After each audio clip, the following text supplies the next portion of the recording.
कि क्या प्रमाण? 24/5/26 को एक पीड़िता की मां ने थाना बर्रा पर अपनी पुत्री के अपहरण के संबंध में एक प्रार्थना पत्र दिया था, जिसके संबंध में थाना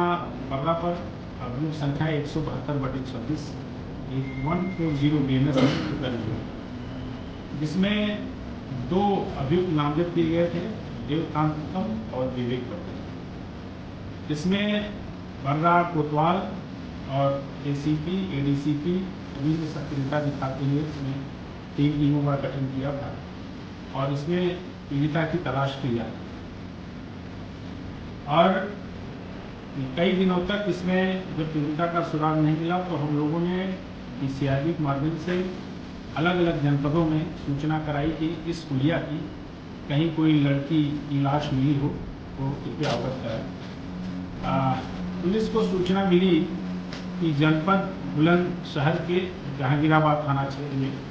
एक अज्ञात लड़की का शव वहाँ 23 तारीख को मिला था।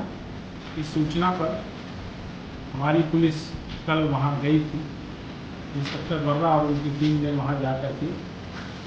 जो हमारे पास कुछ फोटोग्राफ्स थे और जो मृतका का हुलिया था उससे प्रारंभिक पहचान की, लेकिन इसकी पुष्ट पहचान करने के लिए पीड़िता के परिजनों को भी वहाँ बुलाया गया।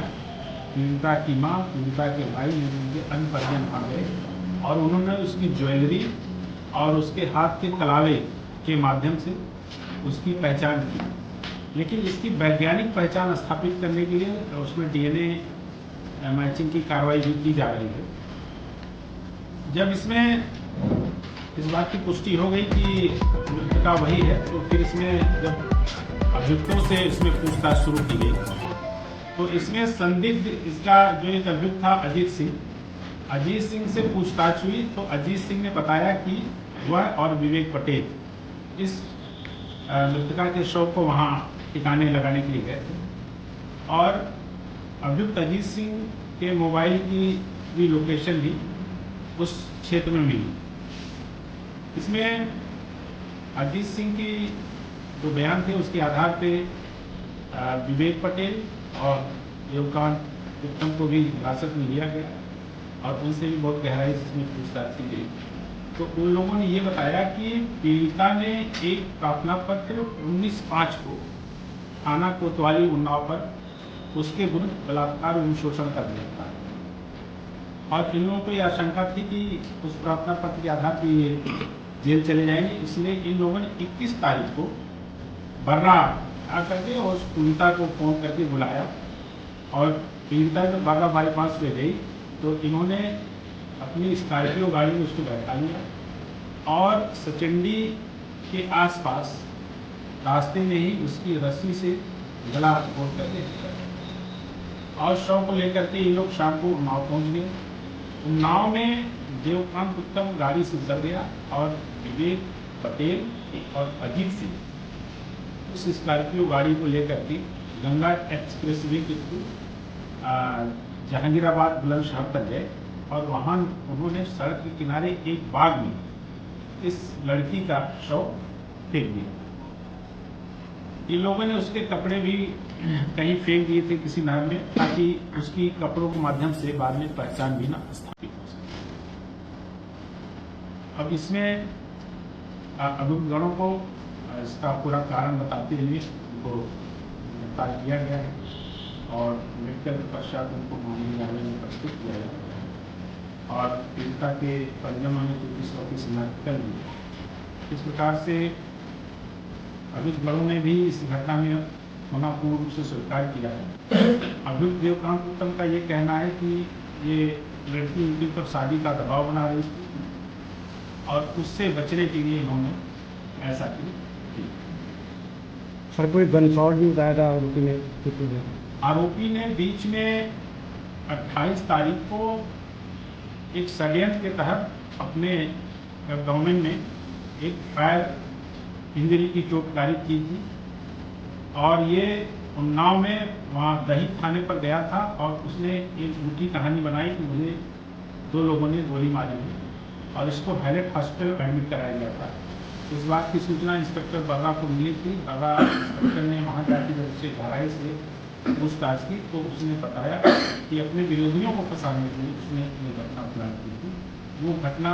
बिल्कुल सही नहीं थी और एक षड्यंत्र के तहत सर अब तक कितने आरोप रहे और कितने फरार हो गए? इसमें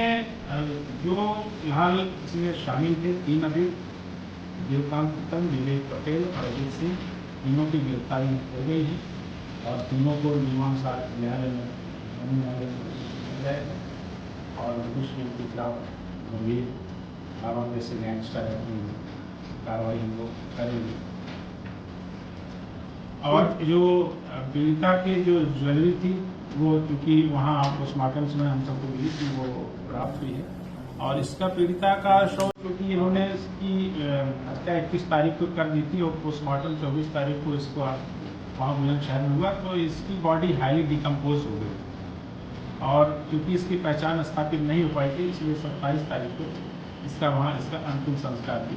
कर दिया गया। लेकिन ज्वेलरी और उसके हाथ की कलावे के माध्यम से जो उन्होंने प्रथम दृष्टया इसकी पहचान ज्वेलरी में क्या क्या किसकी मात्रा थी? इसके एक नोज मेटल था पीले रंग का हाथ में जो वही एक ज्वेलरी इसके पास थी और एक हाथ में इसके तलाव में उसके माध्यम से आरोपी डॉक्टर जो है बता रहा है इंद्रू की पनाह लिए था क्या इंद्रू पर भी कार्रवाई नहीं डॉक्टर ये जब यहाँ पे इसको जो बुलाया गया था पूछताछ के लिए तो ये कुछ मीडिया पर्सन्स को भी लेकर आया था और कुछ अधिवक्ताओं के साथ भी पहले दिन रखा था लेकिन बाद में इसको पूछताछ के बाद इसको यहाँ से रिहा किया गया था। बाद में फिर इसके जब साक्ष्य मिले तब इसकी गिरफ्तारी की गई। इसमें प्रमुख बात यह है कि जो घटना में वाहन युक्त था स्कॉर्पियो वाहन वो भी बरामद हो गया है। वो इससे एक मित्र मोहन पांडे के नाम पे वो गाड़ी रजिस्टर्ड है जो यहाँ झकापट्टी के रूप के रहने वाले हैं। जब इससे ये पूछा गया कि मोहन पांडे से आपकी जान पहचान कैसे हुई, इसने बताया कि मोहन पांडे सीमेंट और सरिया की एक एजेंसी है उन्नाव में और इसका एक नया कोई हॉस्पिटल बनना था तो ये वहाँ से सामान लाता। ये सबकी दोस्ती हो गई थी और मोहन पांडे की गाड़ी इसके हॉस्पिटल में ही खरीदी और वो गाड़ी ले करके